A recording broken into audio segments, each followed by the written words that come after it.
Sir वैसे जज साहब सर एक अगर आप माइंड ना करें एक छोटा सा सवाल है, मतलब चूंकि बाबर भी बुलाना में थे, थोड़ा सा सेशन भी लंबा हो गया हमारा।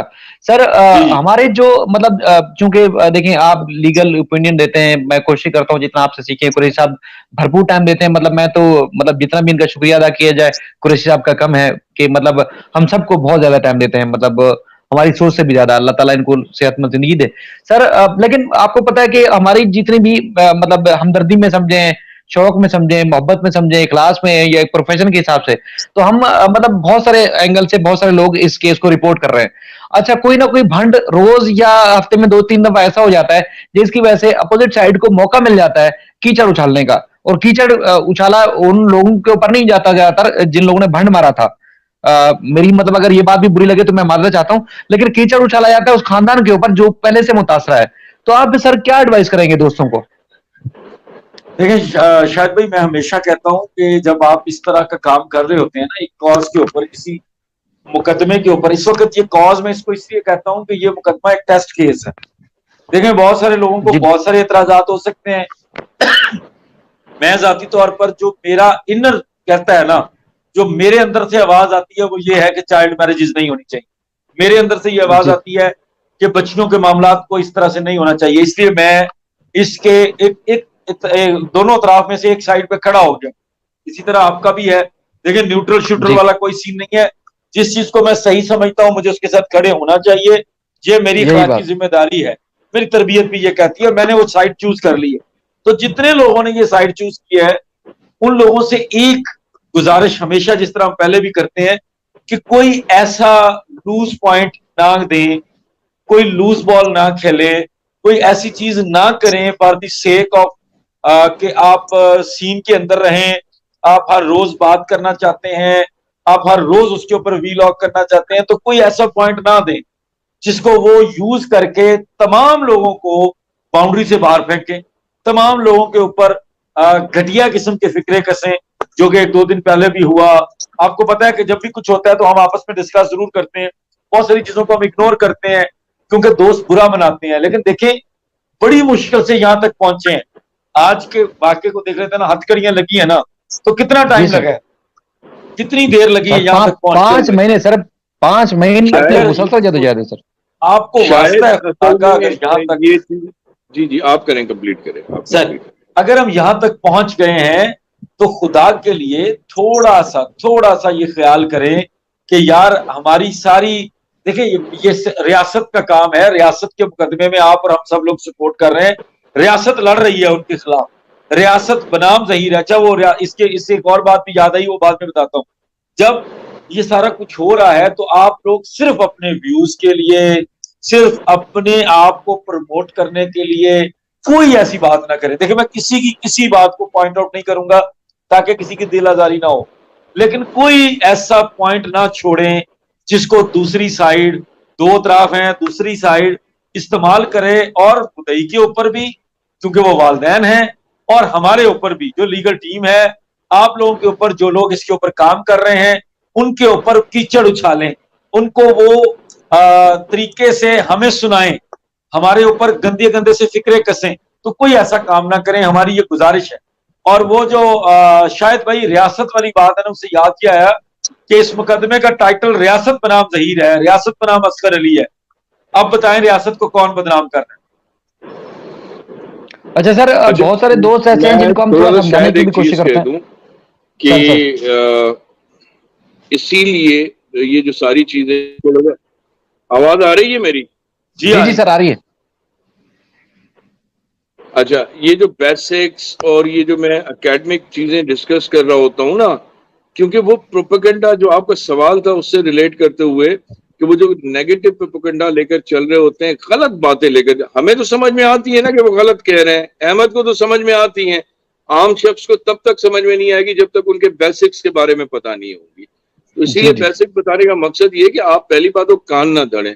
कान धरते हैं तो फिर ये जो मैंने बेसिक्स आपको बताया उनको नजर में रखें, अप्स एंड डाउन आते रहेंगे इस केस में, टेंशन ना लें। At the end of the day आप राइटिंग में लिख लें जो जुर्म किया है, और ये जो अपेरेंटली जुर्म है एक साबित हो चुका है, इसके इंटेंशन के बाद उस पर तो सजाएं आएंगी इनको। बाकी रही बात स्टेटमेंट, इस स्टेज पे मैं तो उसके अगेंस्ट हूँ, और कानून भी उसके अगेंस्ट है, कानून भी उसका मना करता है, कानून क्लियर कर उसके बारे में मना कर रहा है। अब वो लेवल ऑफ अंडरस्टैंडिंग जजेस की क्या हो रही है, एक जज की दूसरी हो रही है, दूसरे जज की दूसरी हो रही है, ये तो डिस्कस कर रहे हैं कि सिस्टम का फ्लॉ है हमारे पास, मेरिट की कमी है हमारे पास। मैं ओपनली कह रहा हूं, हमारे जज साहिबान वो भी मेरिट पे तो नहीं अपॉइंट हो रहे हैं ना, नेपोटिज्म पे अपॉइंट हो रहे हैं। हमारे जज साहिबान जो हायर जुडिशरी में जो है, उनके कोई टेस्ट थोड़ी होते हैं कि आप टेस्ट देकर आप जज बनते हैं। वो तो किसी के चाचे मामे भतीजे होते हैं, उनको उठाकर जज बना कर दे देते हैं। एक्सपीरियंस सिर्फ रिक्वायर्ड जो कानून में है कि आपका कम से कम मिनिमम एक्सपीरियंस हाई कोर्ट का 10 साल होना चाहिए, एज मिनिमम जो है 45 साल होनी चाहिए हाई कोर्ट के जज के लिए। लेकिन आप हाई कोर्ट के जज की लिस्ट उठाकर देख लें, मैं ओपनली कह रहा हूं, ये मैं उनके सामने भी कहता हूं जज साहिबान के, कि आप बड़े बड़े चैम्बर्स, बड़े बड़े एसोसिएट्स, यानी जो लॉयर्स हैं उनके एसोसिएट्स या उनके भतीजे, उनके बेटे, चीफ जस्टिस के भतीजे, उनको आप लाइन पे लगाकर जजेस बना रहे हैं। काहे की मेरिट है, फिर सूझबूझ भी वैसी होगी, फैसले भी वैसे ही होंगे। इवन मैं कहता हूं कि लोअर जुडिशरी में जो ट्रायल कोर्ट में, वहां पर बहुत कॉम्पिटेंट जजेस आ रहे हैं, क्योंकि वो बाकायदा एक प्रोसेस के जरिए आते हैं। वो एक रिटन टेस्ट देते हैं, रिटन टेस्ट के बाद फिर उनके इंटरव्यूज होते हैं।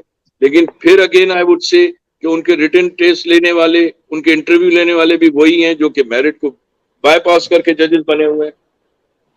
यहाँ पर नहीं बनाया गया कि बड़े बड़े सिर्फ सिंध में नहीं कह रहा, सिर्फ सिंध में नहीं कह रहा, पूरे पाकिस्तान में ये बात चल रही है। और अब तो आपकी अपनी जो है सुप्रीम जुडिशियल काउंसिल की आपने खुद आउट की है, आपने खुद उसको पब्लिश किया है। आपकी बातें भी आ गई हैं, जिनको आप अपॉइंट करते हैं उन्हीं पे आप ट्रस्ट नहीं कर रहे होते हो।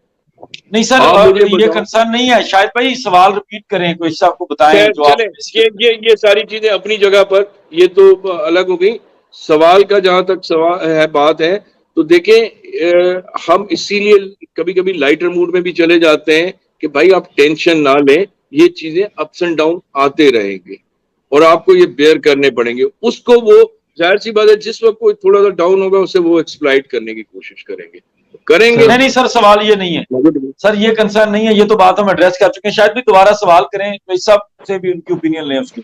सर देखें, इसमें जैसे बहुत सारे लोग हमदर्दी को लेके मतलब या उनका ये तासुर या उनका मौकिफ है कि जो कुछ हुआ है गलत हुआ है, इसलिए एक साइड पे खड़े हुए हैं। लेकिन बाद दफा बीच में ऐसे भंड मार जाते हैं, ऐसी कोई ना कोई आगे की खबर दे देते हैं, या किसी की खबर के ऊपर जब ऐसी खबर देंगे जो जिसका वजूद ही नहीं होगा, तो दूसरी पार्टी को मौका मिल जाता है, वो खानदान के ऊपर कीचड़ उछालता है। खानदान को सिर्फ ना सिर्फ यहां पर लोगों को सफाइयां देनी पड़ती हैं, बल्कि पूरी दुनिया में उनसे लोग राब्ता करते हैं, तो उनको बेचारों को सफाइयां देनी पड़ जाती हैं। मतलब अगर मेरे भंड की वजह से जो कीचड़ उछाला जाता है वो खानदान के ऊपर उछाला जाता है, मेरे ऊपर कोई बात नहीं होती। तो हम मैं दोस्तों को मतलब आप क्या एडवाइस करेंगे, जो हमारी साइड के लोग हैं वो किस तरह की रिपोर्टिंग करें या इस तरह के भंड ना मारें जिसकी वजह से खानदान को मुश्किलात का सामना हो या केस खराब हो? It's very damaging. शायद ये पॉइंट जो है ना बड़ी डैमेजिंग है। डैमेजिंग इन द सेंस से आप केस को नॉर्मलाइज करने के बजाय आप उसको उनको, बल्कि आप उनके एजेंडा को जो है ना सपोर्ट कर रहे होते हैं। जो नेगेटिव साइड पे बैठे हुए हैं उनके एजेंडा को सपोर्ट हो रही होती है। तो बेहतर ये है कि आप पहली बात तो जो इन फील्ड लोग हैं उनकी बातों को पहले सुने, ओपिनियन बनाने से पहले उस पर रिसर्च वर्क जरूर करें। अब रिसर्च वर्क में ये नहीं कह रहा, क्योंकि यहाँ तो दौड़ लगी हुई होती है ना, सबसे पहले खबर मैं दूं और खबर मेरी जाए ताकि लोग मुझे ज्यादा देखें। तो उस चक्कर में अगर आप डिस्ट्रॉय करके रख दें केस को, तो आप भलाई तो नहीं कर रहे, आप फिर सपोर्ट तो नहीं कर रहे, बल्कि उन्हीं के एजेंडा को सपोर्ट कर रहे हैं। तो मेहरबानी करके कम से कम जो इन फील्ड लोग हैं उनसे आप इंटेक्ट लें। इंटेक्ट लेने के बाद आप कोशिश करें कि जो इन फील्ड काम हुआ है उसके बाद अहमद को कॉल, मुझे कॉल्स करते हैं, काफी सारे लोग करते हैं कॉल्स, तो मैं लीगल पॉइंट पे उनको इंटेक्ट देता हूं। आप लीगल इंटेक्ट भी लें, अपना लीगल एक्यूमेंट ना शो करें। देखिए आपके पास वो लीगल एक्सपीरियंस अगर नहीं है तो उसको आप इम्पोज ना करें लोगों के ऊपर। तो आप इंटेक्ट लें, अहमद से लें, दूसरे लीगल आपके आसपास लीगल फर्टिनिटी के लोग होंगे उनसे इंटेक्ट लें। उसके बाद जाकर आप ये देंगे। ये सिर्फ सोशल मीडिया पे एक आम सब्जेक्ट नहीं है ना, इसमें लीगल पॉइंट्स इन्वॉल्व हैं। तो आपको इन फील्ड प्रैक्टिकल जर्नलिस्ट से भी इनपुट लेना पड़ेगा और उसके बाद फिर आपको इनपुट लीगल भी लेकर फिर आप एक प्रोग्राम कर। जी अच्छा, दूसरा शायद भाई एक बार बार सवाल आ रहा है लोगों को, आई डोंट नो लोग क्यों पूछ रहे हैं, वो कह रहे हैं कि निकाह को क्यों नहीं चैलेंज कर रहे। तो मैं ये बहुत दफा हम पहले जिक्र कर चुके हैं, निकाह चैलेंज किया जा चुका है, 5 सितंबर भी उसके अंदर तारीख थी, अब 8 अक्टूबर की तारीख है, और ये तकरीबन 2-3 माह पहले से चैलेंज किया जा चुका है और मीडिया के ऊपर भी बार बार बताया जा चुका है। तो अगर आप लोगों को ये वजाहत कर दें अहमद, ये थोड़ी सी ऑडियंस में कंफ्यूजन है, ये वजाहत कर दें कि निकाह की लीगलिटी को चैलेंज किया गया है कि as if it was not निकाह है ना sir, right from the first day ये निकाह ही गलत है जी। तो वो निकाह की लीगलिटी को चैलेंज किया गया है, जिस तरह से वो निकाह डॉक्यूमेंट्स किया गया है, पढ़ाया गया है, व्हाटएवर इट इज, लेकिन वो उस तरह से गलत किया गया है। तो उसकी पहले दिन से एब इनिशियो, जिसे हम लीगल लैंग्वेज में कहते हैं कि as if it was not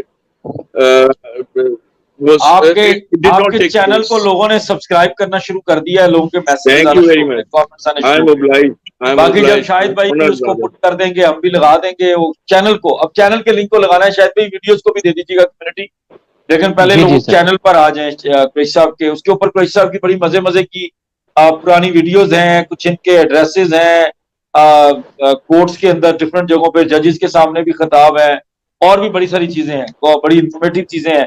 वो आप लोगों को बड़ा मजा आएगा वो देखकर। कोई साहब की शायरी भी मिलेगी, आप जिन लोगों को शायरी बहुत पसंद है। जज साहब आपको पता है कि यही मैं जैसे थोड़ी देर पहले भी अर्ज कर रहा था कि लोगों ने इस तरह बीच में भंड मारे, इस तरह उल्टी सीधी चीजें चलाई जिसकी वजह से नुकसान हुआ केस को। लेकिन ये आप दोनों की मेहरबानी है कि आप लोग अपना वक्त निकालते हैं, हमें घंटों बैठ के देते हैं, और उसके बाद फिर लोगों का जो माइंड डाइवर्ट होता था, लोगों का जहन खराब होता था। ज्यादातर हमारी बहनें थी जो दुनिया भर से, वो अपना कीमती टाइम यहाँ देती हैं, उनको केस का भी समझ आता है और फ्यूचर का भी उनको अंदाजा होता है कि अब मुस्तकबिल किस तरह सेव करना है। लीगल मामलात हूँ चाहे माशरती मामलात हूँ, या आप दोनों की वजह से ये हो पाता है। अच्छा, शायद मैं इसमें थोड़ा सा कहना चाहूंगा, एक तो बार बार थैंक्स किए जाते हैं और हर जगह से थैंक्स किए जाते हैं, ये सिर्फ हम टाइम नहीं दे रहे हैं, ये जो ऑडियंस बैठी हुई है ना, इनके भी अपनी अपनी एंगेजमेंट्स होती हैं, इनकी भी अपनी असाइनमेंट्स होती है, इनके भी बहुत सारे काम होते हैं, वो भी टाइम निकाल कर ये प्रोग्राम देख रहे होते हैं। और दूसरी बात, ये मैंने खुद डिसाइड किया है ये टाइम देने के लिए, ये मैंने किसी पे एहसान नहीं किया, ये कोई थैंक्स की बात नहीं है, बल्कि ये मेरी रिस्पॉन्सिबिलिटी है। जब मैं रिस्पॉन्सिबिलिटी को रियलाइज करता हूँ, ये मानता हूँ कि मेरी रिस्पॉन्सिबिलिटी है, तब मैं टाइम दे रहा हूँ। ये मैंने खुद डिसाइड किया है, ठीक है ना। तो इसमें थैंक्स करने की कोई जरूरत नहीं है। मैं समझता हूँ आउट ऑफ कर्टेसी आप लोग थैंक्स भी कर रहे होते हो, बल्कि हमें थैंक्स करना चाहिए आप लोगों का कि आप इन फील्ड जाते हो और सारी ये जो है ना अंडरटेक की हुआ है आपने, सारी ये एफर्ट्स वगैरह।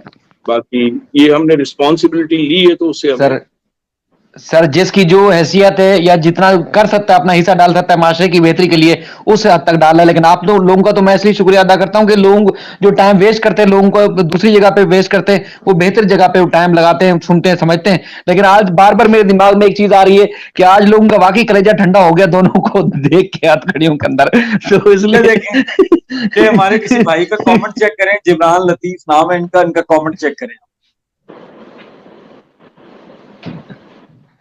पढ़ लिया आपने? वाइफ से लड़कर देखता हूँ कह रहे हैं। इससे ज्यादा नहीं मैं चलाऊंगा, वो भी हमारे भाई हैं यार, इस तरह नहीं होता। और हम आप ये यहाँ से अंदाजा लगा सकते हैं कि हम यहाँ कैसे बैठते हैं। आप तो कहीं भी बैठ के कहीं ब्लैंकेट श्लैंकेट के अंदर रख के भी मोबाइल देख सकते हैं। हमारे लिए तो मसला है ना कि ये लेता। मतलब आप ये कहना चाह रहे हैं कौन ही खानी पड़ती है आपको बैठे बैठे। तो इस साहब का जब मुझे फोन आया सर, उस वक्त मैंने आपको बताया ना कि अभी मैंने आधे घंटे बाद ऑफिस घर पहुंचना है। मतलब मैं कोई 9:30 पौने 10 बजे घर पहुंचा हूं, आके चेंज किया, फ्रेश होकर कुछ हल्का फुल्का खाया है, और उसके बाद हम बैठ गए, कोई और काम नहीं किया। तो इसी तरह ही रोज मैनेज करना पड़ता है।